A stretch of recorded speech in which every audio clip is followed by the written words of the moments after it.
بسم اللہ الرحمن الرحیم۔ السلام علیکم۔ اللہ تعالیٰ آپ سب پر اپنی رحمتیں نازل فرمائے۔ آج کی ویڈیو بنانے کا مقصد قرآن کے چند احکامات کو آپ تک پہنچانا ہے جو کہ ہماری روزمرہ زندگی کا بہت اہم حصہ ہیں، کیونکہ قرآن میں ارشاد ہے کہ جس دن تم اللہ کے حضور پیش کیے جاؤ گے تو تمہارا کوئی راز بھی چھپا نہ رہے گا اور ہمارے ہر عمل کا بدلہ ہمیں ملے گا، چاہے کوئی اچھائی ہو یا برائی۔ اب ہم دیکھتے ہیں کہ وہ کون سے اہم احکامات ہیں جن پر عمل کرنے میں ہمارا ہی فائدہ ہے۔ اجازت کے بغیر کسی کے گھر میں داخل نہ ہو، یعنی کسی کے گھر جانے سے پہلے اجازت لے لو۔ یہاں تک کہا گیا ہے کہ 3 دفعہ دستک دو، اگر جواب نہ ملے تو واپس لوٹ جاؤ۔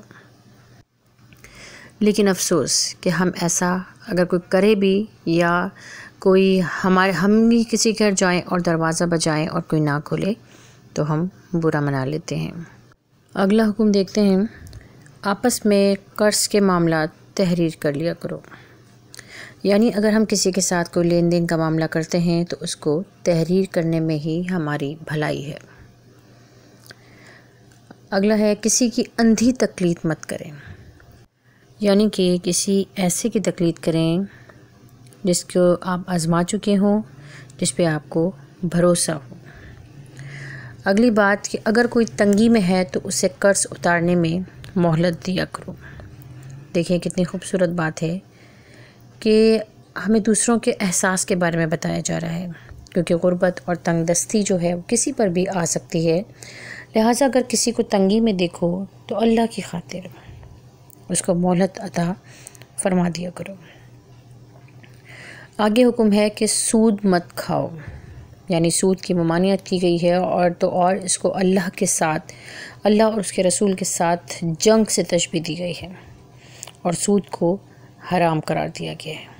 اور رشوت اختیار مت کرو، یعنی رشوت نہ لیا کرو اور نہ دیا کرو، کیونکہ رشوت دینے والا اور رشوت لینے والا دونوں جہنمی ہیں۔ الراشی والمرتشی کلہما فی النار، تو دونوں کو جہنمی قرار دیا گیا ہے اور اس کو کسی معاشرے کے بگاڑ کی ایک اہم وجہ بیان کیا گیا ہے۔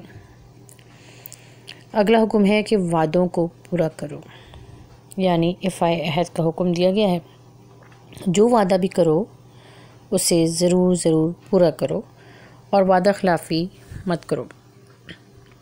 آپس میں اعتماد قائم رکھو، یعنی اعتماد کا رشتہ ٹوٹنے نہ دو اور اسے قائم رکھنے کی پوری کوشش کرو، کیونکہ یہ اعتماد ایک ایسی کہتے ہیں ڈور ہے کہ اگر ٹوٹ جائے تو دوبارہ ہم اس کو جوڑ دیتے ہیں، ٹھیک ہے، لیکن جو گرا ہے نا وہ لگ جاتی ہے بیچ میں۔ تو کوشش یہ کریں کہ اگر کوئی آپ پر بھروسہ کرتا ہے تو آپ اس کا اعتماد، اس کا بھروسہ کبھی نہ توڑیں۔ سچ اور جھوٹ کو آپس میں نہ ملاؤ، یعنی سچ کو سچ اور جھوٹ کو جھوٹ کہو۔ منافقت سے کام مت لو۔ منافقت یہ ہے کہ آپ دل سے کسی چیز کو حق اور سچ مان رہے ہیں مگر زبان سے اس کا اقرار نہیں کر رہے۔ تو قرآن میں یہ بھی ارشاد ہے کہ قولوا قولا سدیدا، یعنی بات سیدھی کرو، اللہ تمہارے اعمال جو ہے وہ درست کر دے گا۔ اگلا دیکھیں، لوگوں کے درمیان انصاف سے فیصلہ کراؤ، کیونکہ اللہ تعالیٰ عدل اور انصاف کو، عدل و احسان کرنے والوں کو انصاف کرنے کا حکم دیتا ہے اور اس کو پسند فرماتا ہے۔ ان اللہ یامر بالعدل والاحسان، یعنی کہ اللہ تعالیٰ انصاف کرنے اور احسان کرنے کا حکم دیتا ہے، عدل کرنے کا حکم دیتا ہے۔ بد زبانی سے بچو۔ بد زبانی کا مطلب یہ ہے کہ آپ کسی پر اپنی زبان سے غلط بات کہیں، اس کا غلط استعمال کریں، اور بد زبانی ہی جو ہے وہ تمام اخلاقی برائیوں کی جڑ ہے۔ یہ زبانی ہی ہے جس کی وجہ سے آپ دل میں بھی اتر جاتے ہیں اور دل سے بھی اتر جاتے ہیں، لہٰذا اپنی زبان کی حفاظت کریں۔ کیونکہ مجھے ایک شعر بہت پسند ہے، قدرت کو گوارا نہیں سختی زبان میں، اس واسطے رکھی نہیں ہڈی زبان میں، یعنی اللہ تعالیٰ کو دیکھیں اگر آپ غور کریں تو دل اور زبان گوشت کا ایک لوتھڑا ہی تو ہے۔ اللہ تعالیٰ کو اس میں سختی پسند نہیں ہے، بلکہ اللہ تعالیٰ کو تو زبان اور دل کا نرم ہونا پسند ہے۔ اللہ تعالیٰ چاہتا ہے کہ بندے زبان کے بھی نرم ہوں اور اللہ دل کے بھی نرم ہوں، تو وہ اللہ کے قریب ہوتے ہیں۔ قرآن کا اگلا حکم یہ ہے کہ غصے کو پی جایا کرو، کیونکہ اللہ تعالیٰ ان لوگوں کو بہت پسند کرتا ہے جو غصے کو پی جاتے ہیں اور دوسروں کو درگزر کرتے ہیں۔ اگلا، دوسروں کے ساتھ بھلائی کرو۔ اللہ تعالیٰ ان لوگوں کو بھی بہت پسند کرتا ہے جو لوگوں کے ساتھ بھلائی کرتے ہیں، اور حدیث میں ہے کہ خیر الناس من ینفع الناس، یعنی لوگوں میں بہتر وہ ہے جو زیادہ نفع پہنچانے والا ہے، یعنی لوگوں کے اندر بھلائی اور خیر پہنچانے کی کوشش کیا کریں۔ تکبر سے بچو۔ غرور اور تکبر اللہ کو سخت ناپسند ہے۔ شیطان نے ایک غرور اور تکبر ہوئی تو کیا تھا اور اپنے آپ کو برتر سمجھا تھا، اور اللہ تعالیٰ نے اس کو جب حکم دیا تھا کہ حضرت آدم علیہ السلام کے پتلے کو سجدہ کرے، شیطان نے یہ کہہ کر سجدے سے انکار کر دیا تھا کہ میں سجدہ کروں، میں آگ سے بنا ہوں اور یہ خاک سے بنا ہے، میں کیوں سجدہ کروں؟ اور سجدہ نہ کرنے کی وجہ صرف اور صرف وہ احساس برتری تھا، تو اللہ تعالیٰ نے اس کو جنت بدر کر دیا اور قیامت تک کے لیے اس سے پناہ مانگنے کا حکم دے دیا۔ اس لیے ہمیں چاہیے کہ ہم غرور اور تکبر سے بچیں اور عاجزی اور انکساری کو اختیار کریں۔ قرآن میں اگلا حکم یہ دیا گیا ہے کہ دوسروں کی غلطیوں کو معاف کر دیا کرو۔ حدیث کا مفہوم ہے کہ جو شخص یہ چاہتا ہو کہ اللہ اس کو درگزر فرمائے، اسے معاف کر دے، تو اسے چاہیے کہ وہ بھی لوگوں کو معاف کر دیا کرے۔ اس لیے ہمیں لوگوں کی غلطیاں معاف کر دینی چاہیے۔ لوگوں سے نرمی سے بات کرو۔ اگر غور کریں تو قرآن کے بالکل درمیان میں ایک لفظ لکھا ہوا ہے فَلْيَتَلَطَّفْ، بڑا کر کے لکھا ہے، اس کو تھوڑا پرومننٹ کر کے لکھا ہوا ہے، ٹھیک ہے، اور اس کا مطلب یہ ہے اور نرمی سے بات کرو۔ اور حکم یہ دیا گیا ہے، اور یہ حکم دیا تھا حضرت موسیٰ علیہ السلام کو کہ جب وہ فرعون کے دربار میں جا رہا تھا، جو کہ بہت ہی متکبر اور غرور کرنے والا شخص تھا، مغرور بادشاہ تھا، تو اللہ تعالیٰ نے اس کو حکم دیا، حضرت موسیٰ علیہ السلام کو حکم دیا کہ نرمی اختیار کرو، کہ سامنے جاؤ تو نرمی سے بات کرنا، شاید وہ تمہاری بات سمجھ جائے۔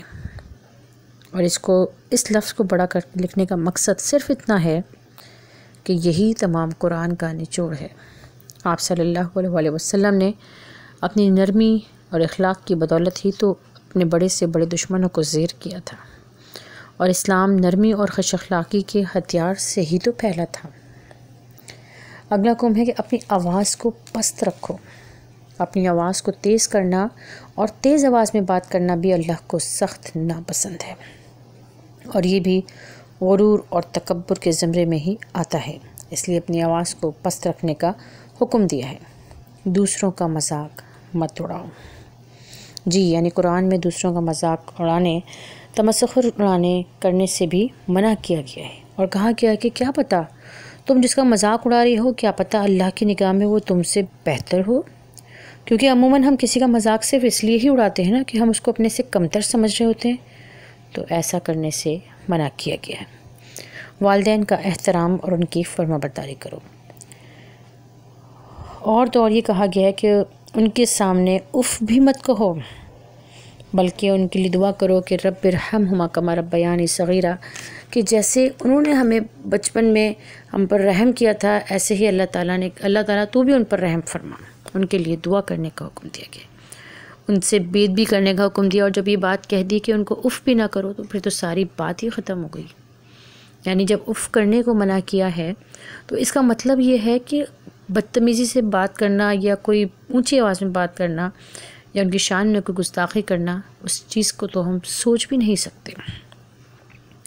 یعنی اف وہ چھوٹا سا لفظ ہے جو ہم کسی ناگواری میں بولتے ہیں، تو آپ سوچ سکتے ہیں کہ بحث و مباحثہ، تکرار، یہ سب ان چیزوں کی کتنی وعید ہوگی۔ آخر میں میری دعا ہے کہ اللہ تعالیٰ ہم سب کو ان تمام احکامات پر عمل کرنے کی توفیق عطا فرمائے، اپنے والدین کا فرما بردار بنائے، اور ہمیں اپنے والدین کے لیے صدقہ جاریہ بنائے۔ اور ہم سے ایسے کام کروائے جس میں ہماری بھی اور ہمارے والدین کی بھی نیک نامی ہو۔ آخر میں میری دعا ہے کہ اللہ تعالی ہم سب سے راضی ہو جائے، آمین۔ لیکچر سننے کا، ویڈیو دیکھنے کا بہت شکریہ، جزاک اللہ خیراً۔